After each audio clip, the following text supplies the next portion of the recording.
만약에 부모님 반대라든지 어떤 사정이 있어서 쓴다 하면 예명을 쓰는 게 힘이 되고 우리 인생이 이렇게 기복이 있습니다. 굴곡이죠. 좋았다 나빴다 이런 길복 거치면서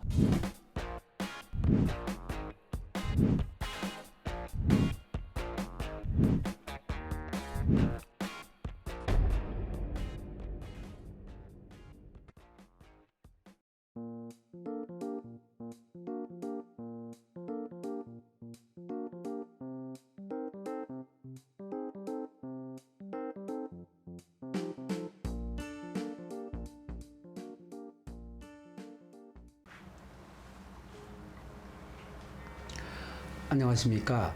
대관장명 철학연구원 교량 이육재입니다. 선생님, 집안에서 개명하는 걸 반대를 해가지고 밖에서만 쓰는 이제 예명 같은 걸 따로 만들어서 쓰는 건 어떻게 생각하시나요? 바람직하다고 볼 수 있죠. 이제 이름을 바꿔 쓴다는 것은 어떠한 형태든 변화가 있습니다. 그래서 좋은 이름으로 예명을 쓴다는 것은 좋은 방법이고요. 다만 호적상 바꾸라고 말씀드리는 것은 예명만 쓰고 호적상 이름이 바뀌지 않으면 자기 오는 보기에 약간 경감이 되니까. 왜냐면 이름은 불려지면서 생기는 힘들이 있거든요. 그걸 우리가 영동력이라고 하고 혹은 기화 에너지, 플라시보 현상 이렇게 표현할 수가 있는데, 호적상 이름이 바뀌게 되면 이름이 많이 쓰여지게 됩니다. 예를 들어 고지서라든지 관공서, 은행, 내가 안 쓰고 있는 사이도 이름은 계속 써지거든요. 그런데 예명회 같은 경우는 누군가 불러주지 않고 자신이 불러주지 않으면 아무래도 덜 불려지거든요. 그러면 발복의 속도가 적어서, 저 같은 경우는 개명을 하면 꼭 설명을 드립니다. 자기가 먼저 이렇게 이름을 부르는 방식이 있습니다. 한 번에 10번씩 부르고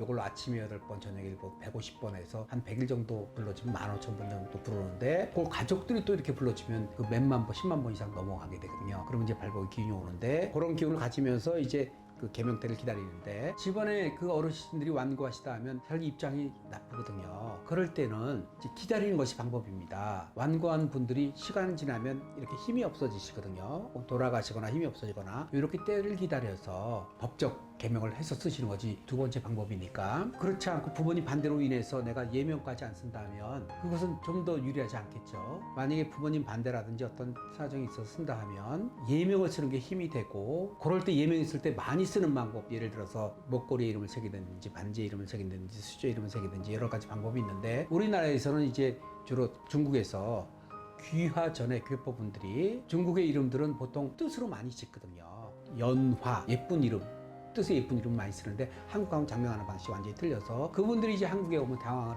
하세요. 그러나 이제 중국엔 법적 개명이 굉장히 어렵거든요. 예명을 많이 쓰시거든요. 그래서 예명을 많이 쓰고 좋아진 사례는 제가 많이 듣고 있거든요. 다만 좀 더 좋은 기운을 받으라고 하는 뜻에서 법적 개명을 꼭 하십시오 이렇게 말씀드리는 거거든요. 개명이 여의치 않으시다 하면 예명을 많이 쓰는 방법을 찾고 그렇게 해서 많이 쓰여지는 것이 차선의 좋은 방법이니, 본인이 이름이 불만이 있다 하면 부모님 반대에 부딪혀서 고민하지 마시고 좋은 일을 만들어 놓고 때를 기다려서 쓰시면 좋겠고, 우리 인생이 이렇게 기복이 있습니다. 굴곡이죠. 좋았다 나빴다 이런 길복 거치면서 내가 지금 때가 조금 안 좋으니까 개명도 못하고 하지만 내 때가 올 때가 있거든요. 그럴 때 부쩍 개명을 하면 튀어지는 길로 갈 수 있으니까 기다리면서 쓰는 그런 처세를 하시면 좋겠네요.